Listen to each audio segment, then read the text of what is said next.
salmista diz: guardo no meu coração as tuas palavras para não pecar contra ti. E estes versículos sempre me vêm à memória, sempre me vêm à memória. E assim o Senhor Jesus nos diz nos versículos 25 até o versículo 34 do capítulo 6 do Evangelho de Mateus. Por isso vos digo, não andeis ansiosos pela vossa vida quanto ao que haveis de comer ou beber, e nem pelo vosso corpo quanto ao que haveis de vestir. Não é a vida mais do que o alimento e o corpo mais do que as vestes? Observai as aves do céu, não semeiam, não colhem, nem ajuntam em celeiros, contudo o vosso Pai Celeste as sustenta. Porventura não valeis vós muito mais do que as aves? Qual de vós, por ansioso que esteja, pode acrescentar um côvado ao curso da sua vida? E por que andais ansiosos quanto ao vestuário?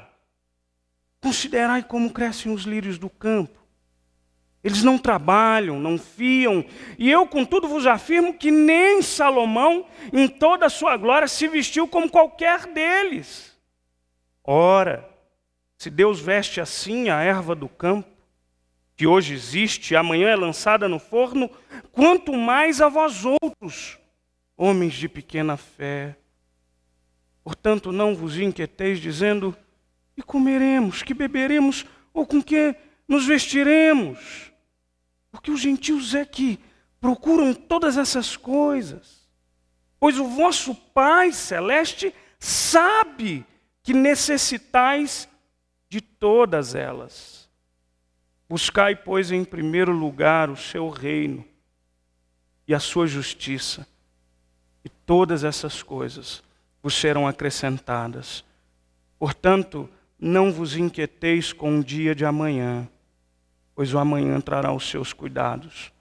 Basta cada dia o seu próprio mal. Vamos orar ao Senhor. Oh Deus, muito obrigado pela tua palavra, palavras de vida para os nossos sedentos corações. Pai, em nome de Jesus, eu quero rogar ao Senhor, como sempre eu tenho feito aqui nas noites dominicais, que o Senhor, pela direção e pela unção, graça e poder do Teu Espírito Santo, os nossos corações sejam encharcados da Tua verdade.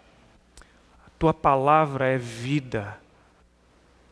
É vida que exorta, é vida que repreende, vida que consola, vida que cura, vida que renova, mas é vida e sempre o será.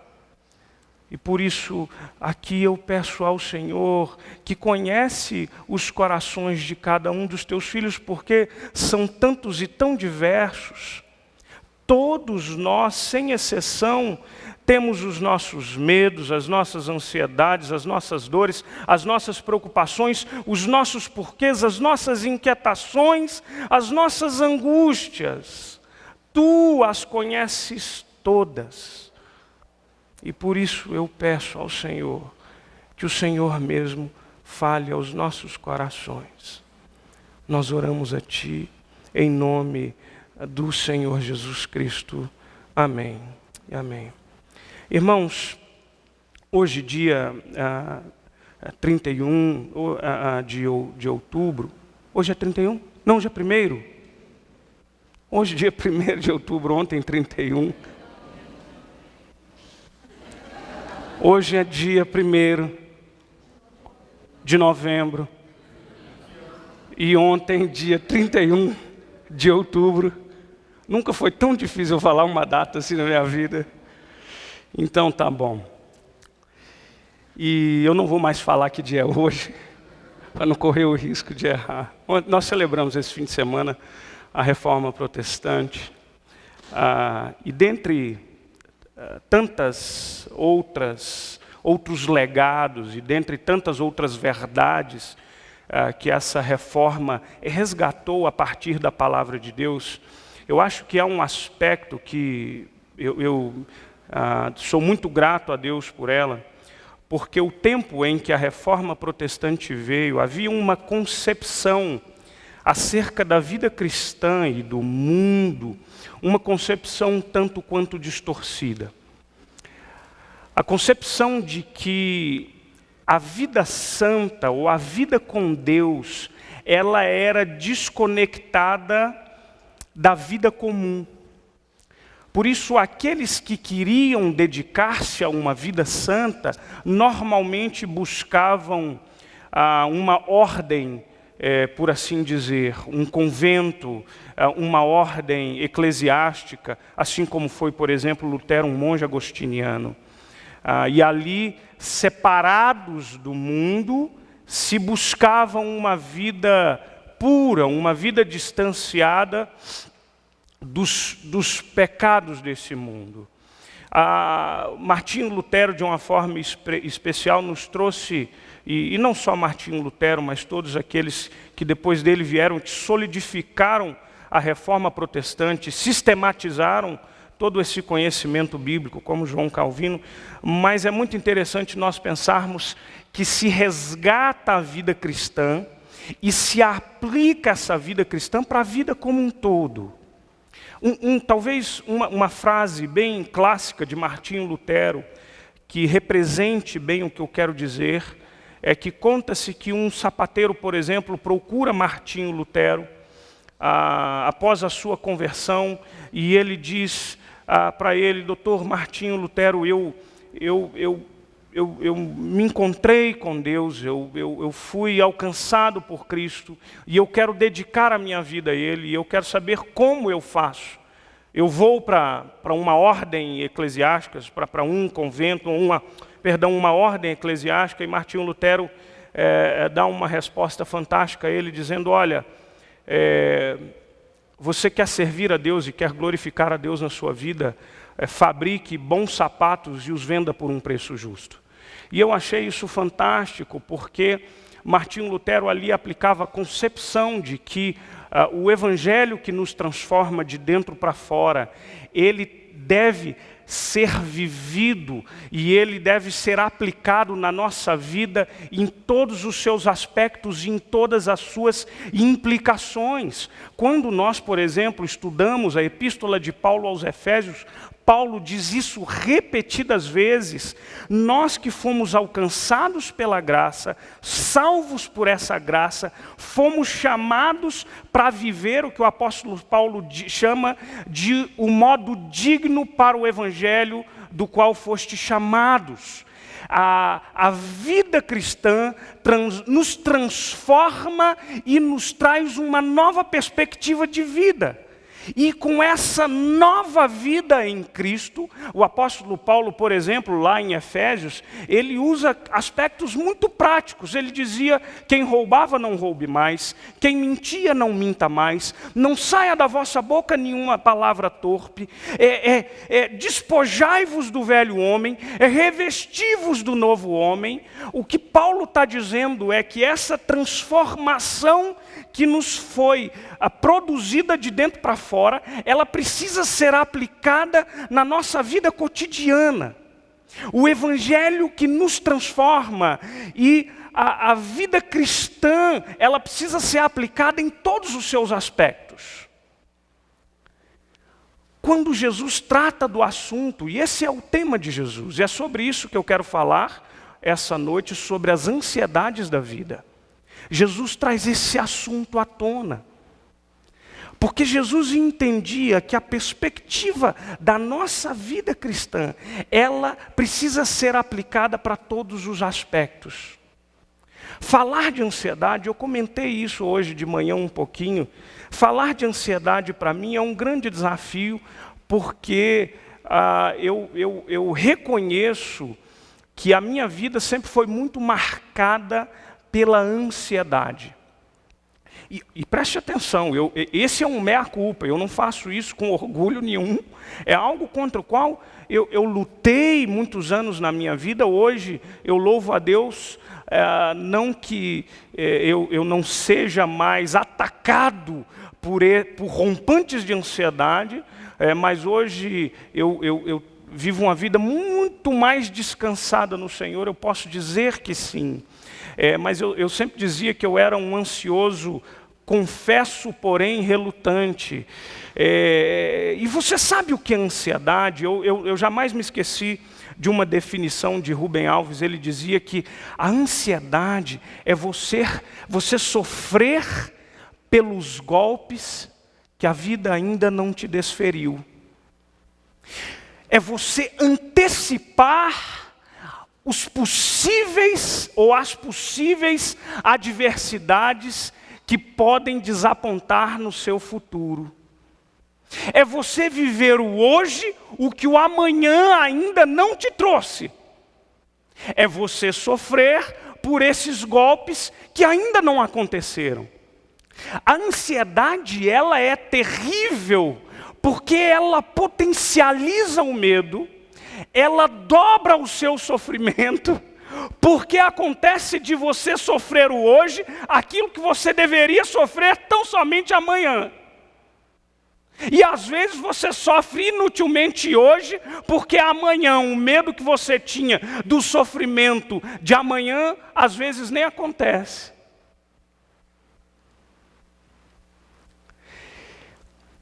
Esse é um tema que porque Jesus conhece o coração humano. E Jesus traz essa temática para nós e traz aqui uma diversidade de desafios para as nossas vidas. E à medida que nós entendemos aquilo que Jesus nos propõe, a gente tem a capacidade de lidar melhor com essa ansiedade. Com essa nossa capacidade de anteciparmos os nossos medos e os nossos temores do amanhã, porque o amanhã é pavoroso para muitos de nós. Eu acho que de uma forma especial, nós somos de uma geração, a geração que convive com a tecnologia, que convive com a concretização da ciência, dos recursos tecnológicos. A gente vive um tempo em que a gente consegue ter, de alguma forma, um certo domínio sobre as intempéries do amanhã. A gente tem a previsão do tempo, a gente tem recursos tecnológicos, como, por exemplo, aqueles que trabalham no campo hoje, têm aí os seus recursos, os pesticidas, as técnicas de irrigação, que podem prevenir e salvar uma safra das intempéries do tempo, que a gente nunca sabe o que pode acontecer. Mas o fato é que eu acho que acostumados demais com essa tecnologia, nós desaprendemos muito a lidar com essa ansiedade que a vida nos traz. E a ansiedade, ela é terrível, porque há em mim e em você a pecaminosidade humana e a falsa sensação ou a ilusão verdadeira de que, se nós temos a sensação de que nós temos o controle das nossas vidas, nós estamos ok.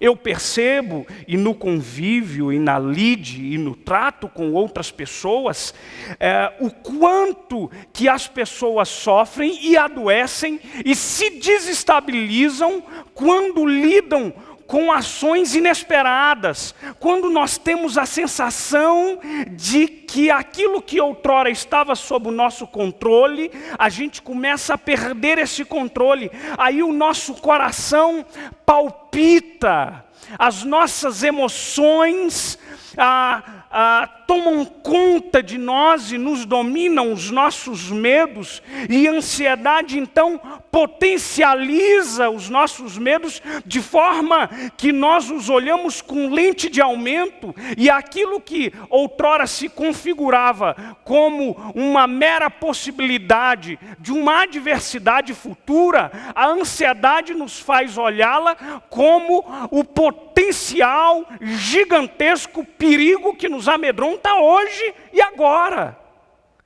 E nós trememos. Jesus então nos convida a refletirmos em uma série de aspectos, nos dando então uma série de ferramentas para lidarmos com a ansiedade. A primeira, eu quero que você também, e preciso fazer esse adendo, é que eu preciso dizer para você que nem toda ansiedade eu trataria como pecado, ela é pecaminosa. Eu acho que a ansiedade, ela pode, e aí é um cuidado que a gente tem que tomar, porque a ansiedade, dependendo do seu nível e da sua ansiedade, da sua intensidade, ela pode se configurar como uma falta de fé. Mas eu acho que a ansiedade, existe uma resposta natural do ser humano às pressões da vida. Mas eu acho que ela tem o seu determinado limite. Eu vou dar um exemplo para você. Deus fez você e te construiu e te projetou de tal forma que você se prepare para as adversidades da vida. Por exemplo, quando você passa por uma situação de estresse ou de medo, por exemplo, o seu coração bate mais forte, não bate? O seu coração se prepara, por exemplo, para lidar com o perigo. As suas pupilas se dilatam, sabe? Você percebe que alguma coisa acontece com o seu corpo. Eu não sei se vocês lembram aqui, eu disse que tem um amigo querido, que não foi tão querido em um momento em que nós éramos garotos aqui nas Taguatingas, aqui a gente andava ali, eu acho que é ali perto da QNF ali, e nós estávamos caminhando e de repente eis que foge um cachorro fila brasileiro da casa onde ele residia, e esse amigo é muito maior do que eu, e a reação primeira dele foi me colocar na frente dele. Naquele momento, o meu coração palpitava velozmente, porque eu percebia que todo o sangue que eu precisava naquele momento, ele precisava irrigar as minhas finas canelinhas, porque elas, e a minha cabeça operando junto com as minhas canelas, elas diziam, corre. De preferência mais do que esse traíra que está te segurando aqui. O meu corpo se preparou para isso, e a minha hora eu não podia ficar muito tranquilo diante daquele perigo. Como se eu fosse Daniel na cova dos leões, né? Até porque eu acho que Daniel, Deus o livrou, eu acho que o coraçãozinho de Daniel deve ter palpitado ali muito mais em algum momento, mas o fato é que eu acho que a ansiedade, ela pode ser de alguma forma uma resposta natural. É natural que nós nos preocupemos, é natural que a gente se guarde das dificuldades de hoje e do amanhã. Mas Jesus nos alerta para uma ansiedade e um medo que nos domina e um medo que nos paralisa, que nos rouba a capacidade da ação, não é? Uma vez eu conversava com uma pessoa, me contava de um assalto, ela lidou com uma situação de assalto, e quando os bandidos chegaram, disseram, isso é um assalto, ela paralisou. Passa a bolsa. A mulher não dava conta de fazer mais nada, nem gritar, nem de passar a bolsa, nem de fazer nada. E eu acho que às vezes a gente vive um medo assim que nos rouba inclusive a fé. Então Jesus nos chama a atenção primeiro para a soberania de Deus. E olha comigo quando ele diz no versículo 25, por isso Não andeis ansiosos pela vossa vida, quanto ao que haveis de comer ou de beber, nem pelo vosso corpo, quanto ao que haveis de vestir. Não é a vida mais do que o alimento, e o corpo mais do que as vestes? Irmãos, prestem bem atenção. Jesus está aqui concluindo, lembra o texto que nós falamos na semana passada, onde está o teu tesouro, ali estará também o teu coração. Jesus está começando a falar da ansiedade, pressupondo que nós já aprendemos que a primazia do nosso coração, quem precisa ocupar é Deus. E se, portanto, nós entendemos que a primazia e o primeiro lugar do nosso coração está no Senhor, nós teremos a capacidade de entendermos, por exemplo, a soberania de Deus. Não andeis ansiosos quanto à vossa vida, e é curioso aqui que Jesus usa e exemplifica a nossa ansiedade a partir de dois conceitos muito básicos e de dois elementos muito básicos que todos nós necessitamos. Ele fala da comida, do alimento, e ele fala das vestes. Todos nós precisamos comer e vestir. São necessidades primárias de todo e qualquer ser humano. E Jesus, então, lança a mão dessa necessidade primária e ele diz assim: não precisa você andar ansioso por esta necessidade primária. Todos nós precisamos comer e todos nós precisamos vestir. E Jesus, então, continua o seu argumento e ele diz para que a gente olhe as aves dos céus. Olha as aves dos céus. Elas não trabalham no sentido de semear, no sentido de granjear o seu alimento. E então Jesus diz: percebam que o Pai Celeste a sustenta. Jesus nos chama a atenção, por exemplo, e ele lança a mão de um outro exemplo, muito comum ao imaginário daqueles homens: as aves dos céus e os lírios do campo. Olhem os lírios do campo, olhem a beleza da vestimenta dos lírios. As aves faziam-nos lembrar do alimento que Deus dá, enquanto que os lírios fazem nos lembrar da vestimenta que Deus nos dá. Olhem os lírios do campo. Nem Salomão, o rei mais rico da história do povo de Israel, nem Salomão, no auge da sua glória, se vestiu como um lírio do campo. E aí então Jesus nos chama a atenção para o fato de que o próprio Senhor, na sua grandeza e na sua soberania, assim vestia os lírios do campo. É Ele quem alimenta as aves dos céus, é Ele quem alimenta os lírios do campo, porque Ele é Deus Todo-Poderoso. E é interessante que na nossa relação de fé, eu lendo o livro do Martin Lloyd Jones sobre esse texto, ele dizia uma coisa interessante. Eu acho que às vezes a nossa fé, ela fica quase que completamente limitada à fé salvífica. Você diz: eu creio em Deus, eu creio em Jesus Cristo como o meu próprio Senhor e Salvador. Mas você consegue aplicar essa fé, por exemplo, para o seu cotidiano, para as necessidades básicas da sua existência? Jesus nos chama a atenção para a grandeza de Deus. Jesus nos chama a atenção para a soberania desse Deus. E é importante que você se lembre disso. É importante que você se lembre quem Deus é. Sabe quem me dá uma lição preciosa acerca disso que nós estamos falando? Os Salmos, por exemplo.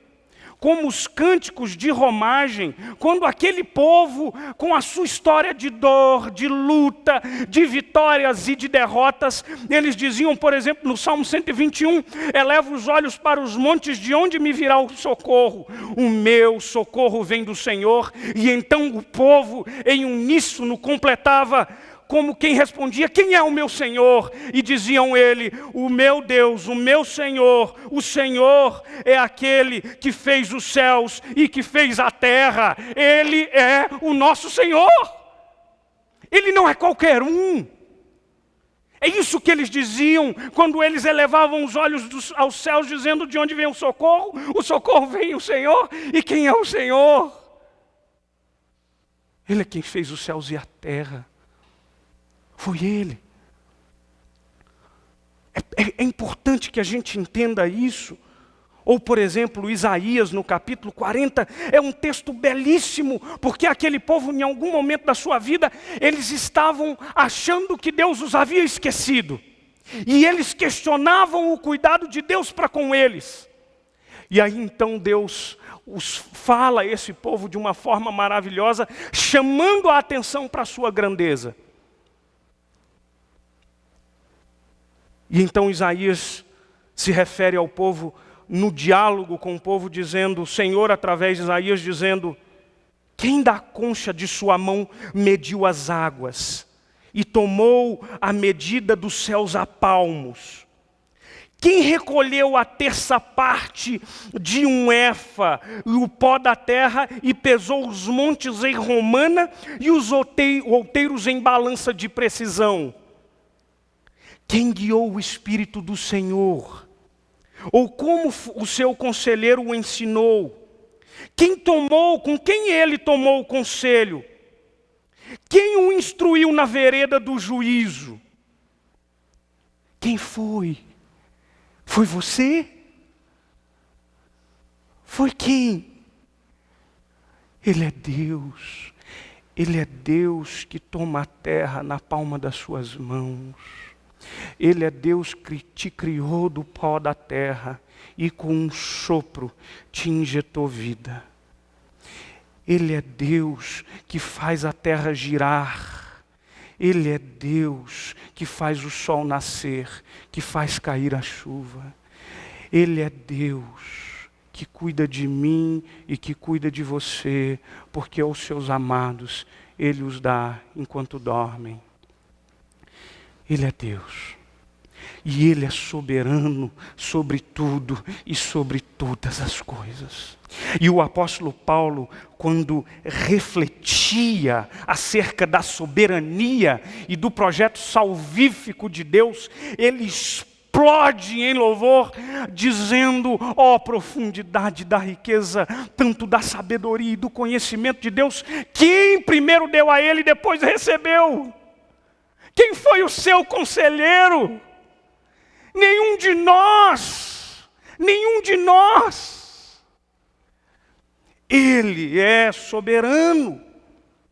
E a gente precisa se lembrar disto quando nós temos que lidar com os momentos que nos trazem ansiedade. Quem é o nosso Deus? Quem é que te guarda? Quem é? Ele é o nosso Senhor. É preciso que então você se lembre da soberania de Deus. Mais do que isso, é preciso que você se lembre quem é você nessa relação com Deus.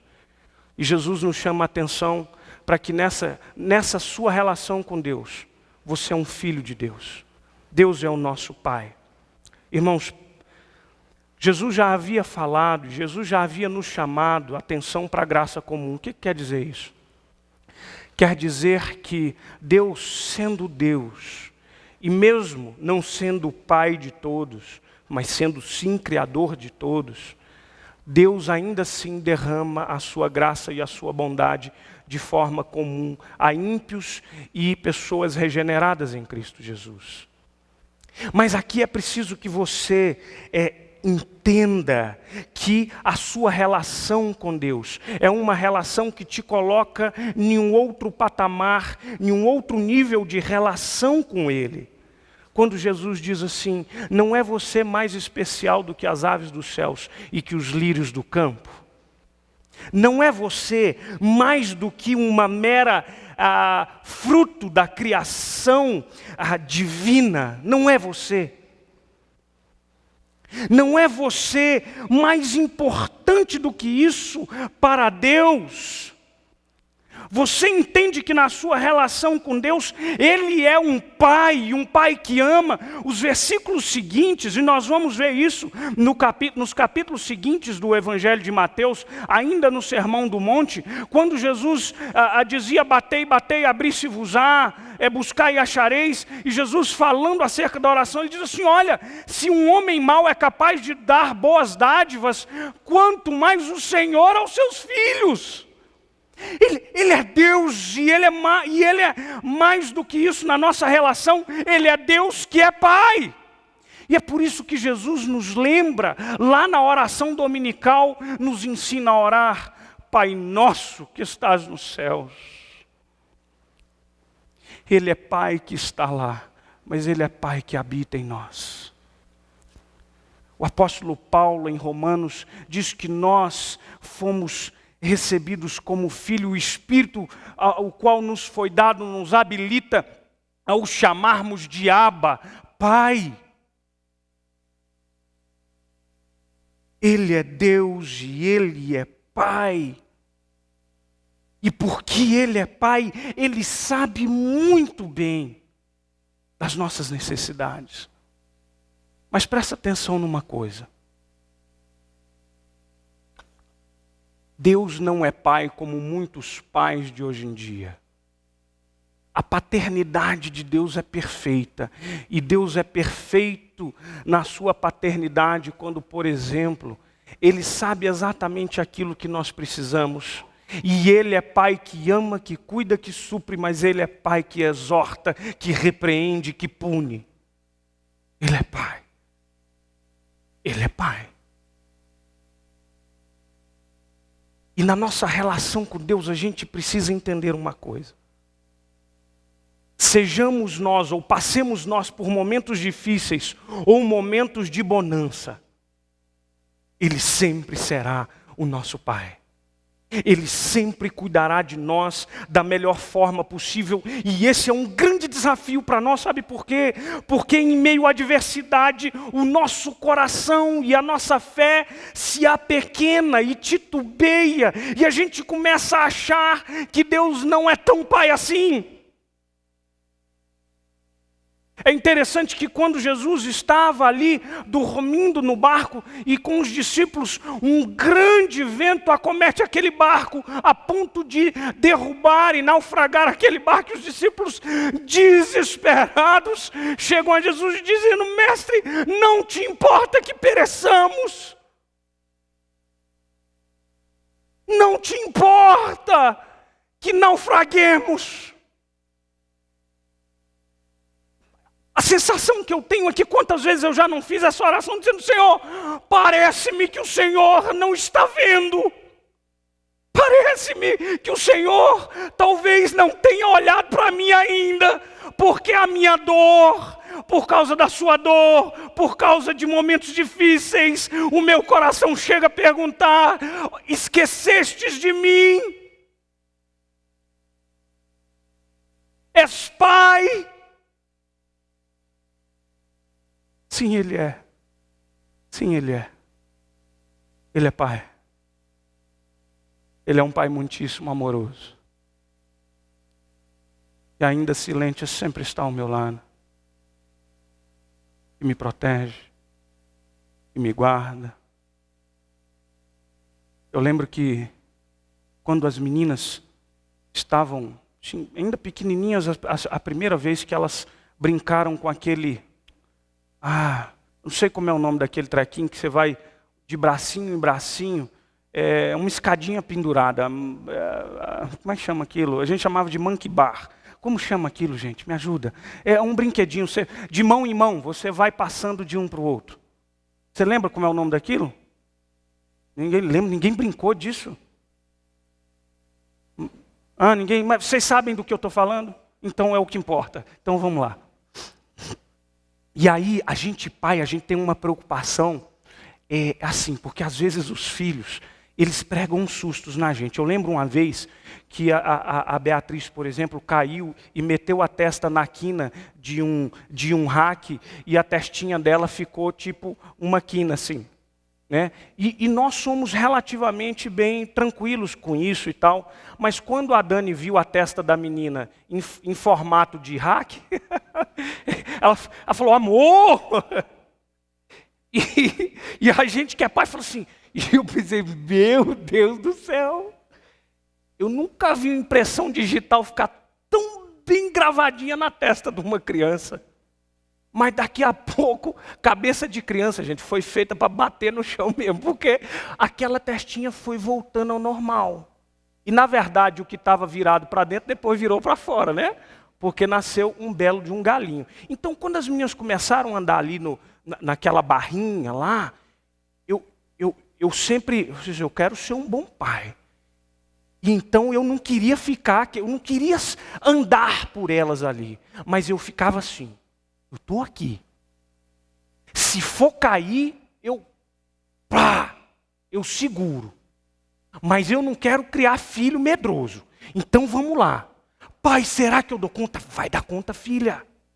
Mas papai, vamos, você dá conta. Vai uma mãozinha. Aí uma mãozinha. Vamos lá. Você vai dar conta. E às vezes eu pensava, acho que vai se estabacar no chão. Mas é claro que eu não dizia isso de jeito nenhum, né? Bota a outra mãozinha na frente. E cada mãozinha que ia, eu dava uma... E eu ficava mais feliz ainda. Aí o pecado é terrível, né? Que o menininho da vizinha não dava conta. Eu ficava todo orgulhoso da minha filha, né? Porque ela dava conta e aquele menino não dava conta. Confessei outro pecado aqui hoje à noite. E aí, aquelas meninas iam... Mas eu tinha a impressão, e eu me lembrava, de que Deus está sempre conosco ali.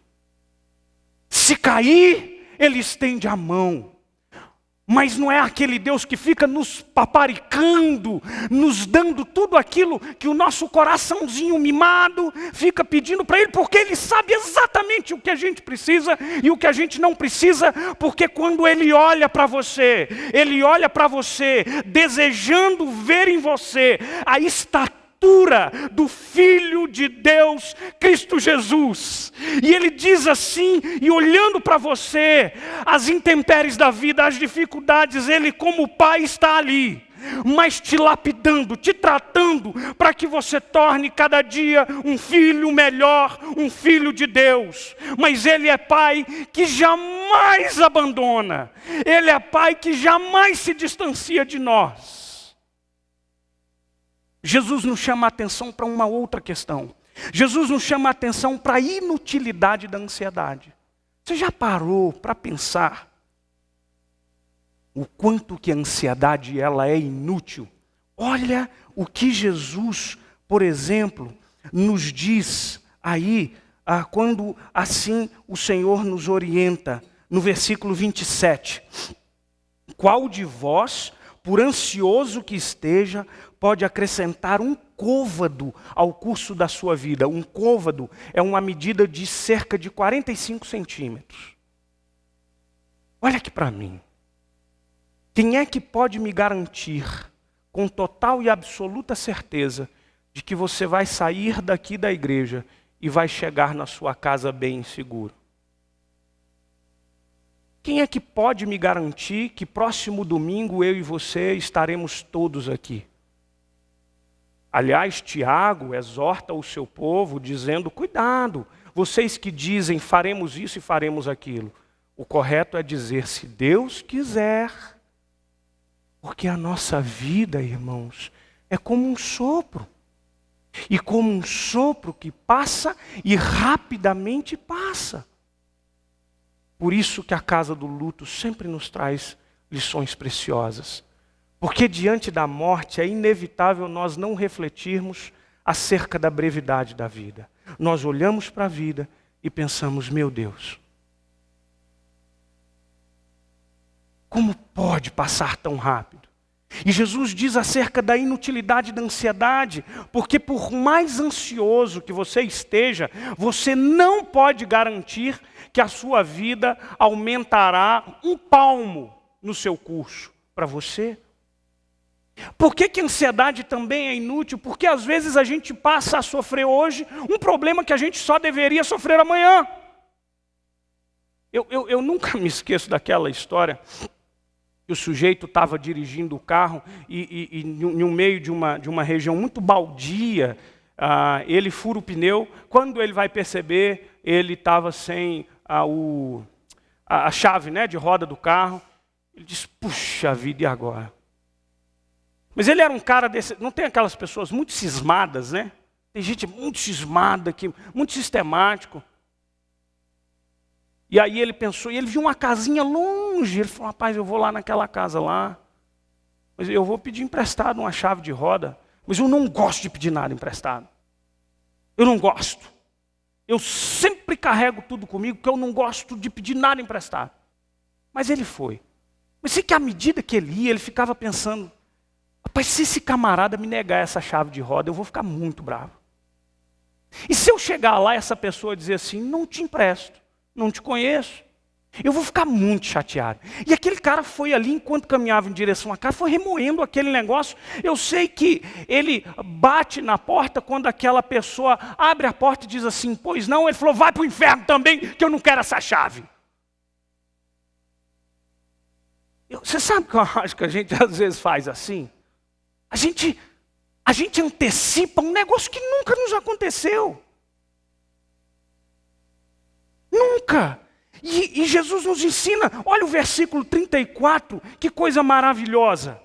Portanto, não vos inquieteis com o dia de amanhã, porque o amanhã trará os seus cuidados. Basta cada dia o seu mal. Meu irmão, deixa eu te dizer uma coisa. O que tem reservado para você amanhã não virá hoje. E o cuidado que Deus dispensará sobre você amanhã está guardado para amanhã. Portanto, sofra o de hoje, hoje, e o de amanhã, amanhã. Porque o amanhã trará os seus cuidados. E aquele que é Deus de hoje é o Deus de amanhã e de depois e de sempre. Porque Ele é um Deus que enxerga o hoje desde o ontem. A sua vida está sob o controle dEle. Ele é um Deus que cuida de nós. Ele cuida, Ele ampara. Ele nos guarda. Os irmãos sabem, e eu acho inevitável comentar aqui, é que o tempo que nós vivemos no Canadá foi um tempo extremamente terapêutico para mim no que diz respeito à ansiedade, porque foi um tempo que nos testou em quesitos muito importantes da vida. E é difícil, porque quando nós, eu peço até licença para falar sobre isso aqui, porque quando nós falamos das nossas próprias histórias, a gente corre o risco de ser mal interpretado, mas eu a trago aqui e partilho aqui, porque foi para mim a forma mais concreta do cuidado de Deus para as nossas vidas, e 3 momentos particulares nos marcaram, e a mim me marcou de uma forma assim, definitiva. Quando nós chegamos no Canadá, e quando nós colocamos o pé naquele lugar, gelado, com as meninas pequenas, e eu me lembro dos irmãos aqui da igreja preocupados conosco. Eu me lembro de um diálogo que eu tive com meu irmão, dizendo assim, mas então, você está indo, né? Eu falei, vou. Mas você tem certeza? Eu falei, tenho. Mas você vai no inverno mesmo? Eu falei, vou. Aí eu falei assim para ele na nossa... Meu irmão é médico, né? Eu falei assim, você está vendo? É por isso que Deus chamou você para ser médico, eu para ser pastor, porque eu tenho que crer. Eu falei, estou indo. E quando nós chegamos lá, todo aquele estresse de uma vida nova, aquela preocupação de um amanhã que não me pertence, meu Deus, o amanhã não me pertence, eu não tenho sobre ele domínio algum. Isso me machuca, porque eu tenho essa persistente sensação ilusória de que se eu tenho domínio as coisas vão bem. Pobre, pequena é tua fé. eu vi isso de Jesus. E então quando nós chegamos lá, e aquela história de eu chegar, e de repente, um apartamento sem mobília, e eu olho, e eu, gente, mas não era esse o combinado com o Senhor, né? O combinado era um apartamento mobiliado. Eu falei, agora o que faz? E a esposa muito preocupada, e as menininhas nem sabiam a fria que elas estavam se metendo literalmente, e elas só tinham 3 anos de idade. E eu, porque todo mundo que está no Brasil acha que fala bem inglês, né? Aí quando a gente vai para lá, eu descobri que eu não falava muito mal o inglês, e eu descobri isso do pior jeito possível, porque eu falava um monte e ninguém me entendia nada, né?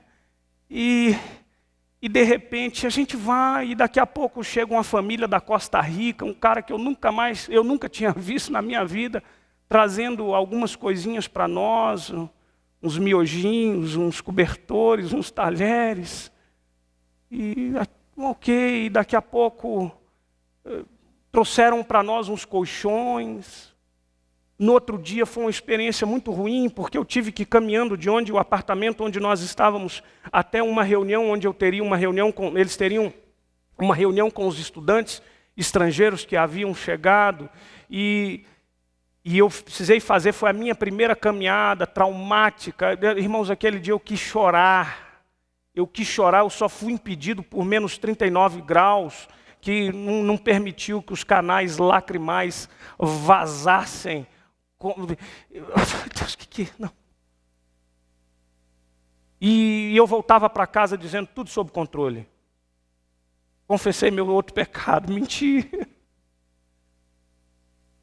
Então no domingo que nós fomos à igreja, foi então um domingo marcante para nós, porque quando nós estávamos na igreja muito apreensivos com tudo, o amanhã absolutamente incerto, eles cantaram um cântico naquela igreja.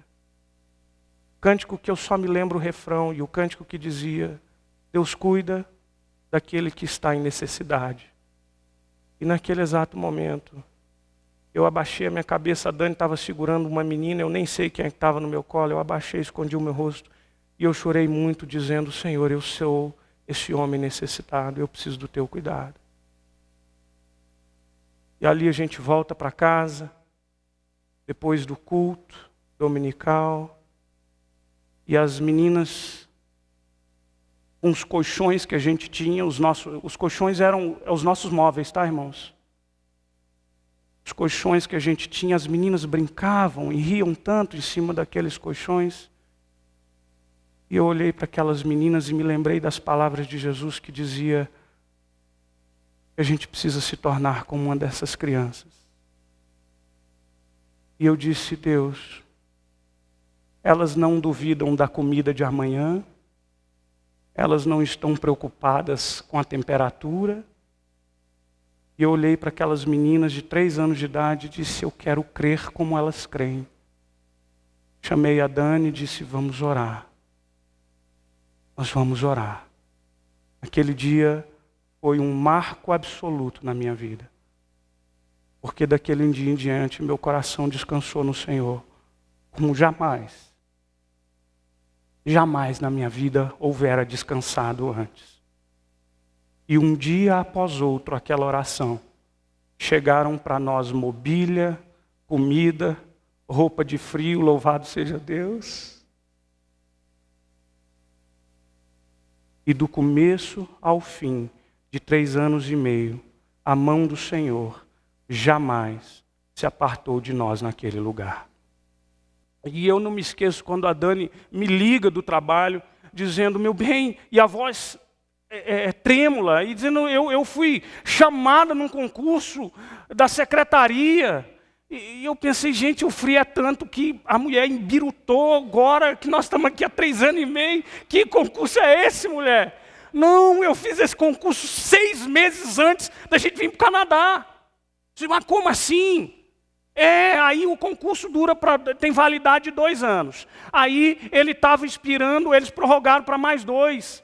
E o meu nome eu falei, então, Tomé, né? Tomé. Pôncio, não fica chateado, viu? Aí eu peguei, falei, então, peraí, Vou ligar lá no Brasil. Eu tinha um cartãozinho que a gente comprava, que me dava o direito de fazer ligação interurbana. Eu falei, agora que eu vou matar esse cartãozinho aqui. Liguei no Conselho Regional de Fisioterapia, dizendo, Daniele Silveira Caires, ela foi aprovada? Ela falou, foi, e eu quero saber se ela vai tomar posse, porque senão a gente tem que chamar outra. Eu falei, claro que vai, claro que vai. Liguei para ela, falei, você vai tomar posse. Eu já sabia, glória a Deus. Mentira de novo. Meu Deus, então, e agora? Irmãos, foram os dias mais, assim, foi tão intenso, porque presta atenção, em um dia, em 24 horas, nós precisamos decidir o retorno dela. E ela falou assim, e as meninas? Eu falei, não sei, vai, as meninas ficam comigo aqui. Aí eu falei para as meninas, falei, filha, vocês vão ficar com o papai. Uá! Então vai com a mamãe, então, para vocês verem como eu sou um bom pai. Foi nessa loucura, a gente ligando para um, ligando para outro. Mas sabe o que eu me lembro? Eu me lembro que naquela noite, depois do susto passado, de conversas aqui, conversas acolá, e como é que faz? Faltava poucos meses para a minha formatura.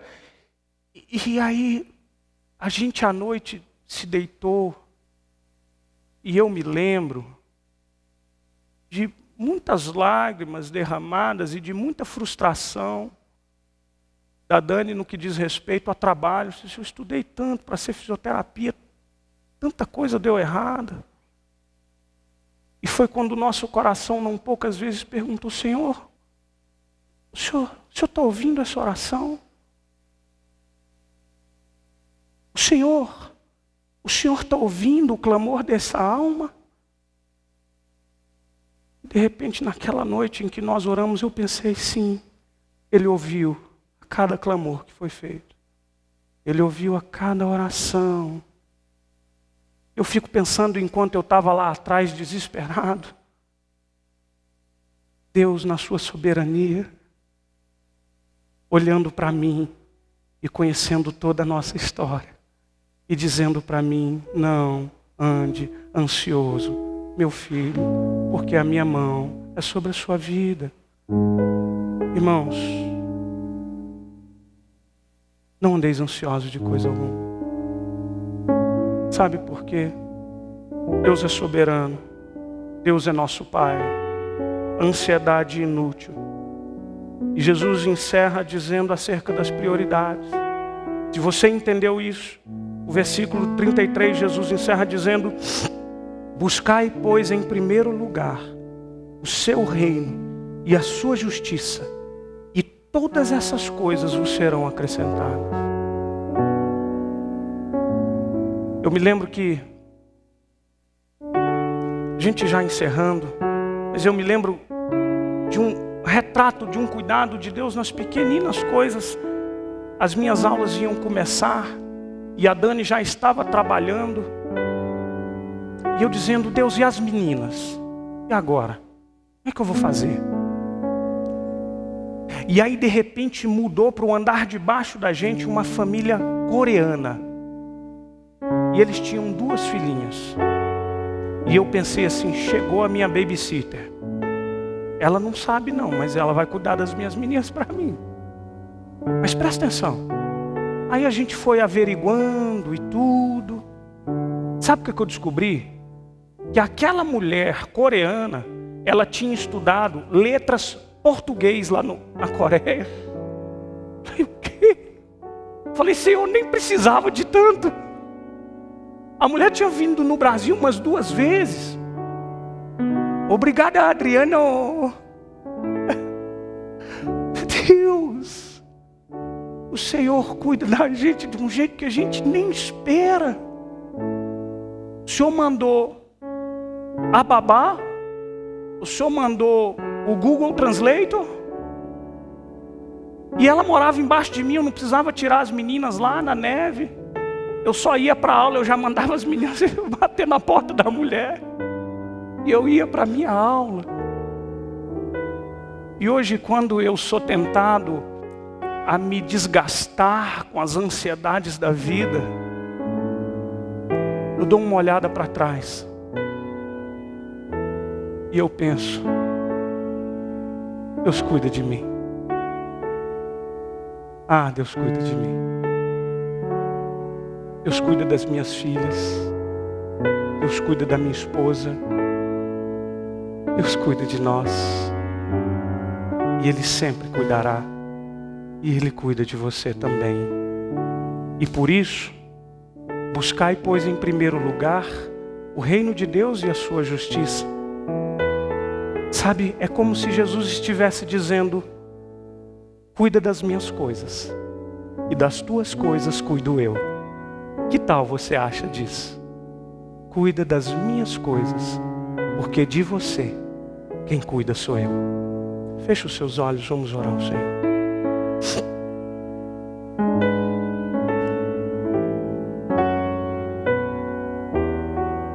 Santo, santo e querido Deus, eu quero te agradecer, ó Pai. E eu também quero te pedir perdão pela pequenez da nossa fé. Deus, Tu és um Deus tão grande nas nossas declarações de fé, mas às vezes é tão pequeno na prática da nossa fé. Oh Senhor, muito obrigado pelo Teu cuidado sobre nós. Muito obrigado pelo Teu cuidado sobre a Tua igreja. Muito obrigado pelo Teu convite. Não andeis ansiosos de coisa alguma. Ele cuida das aves dos céus, dos lírios do campo.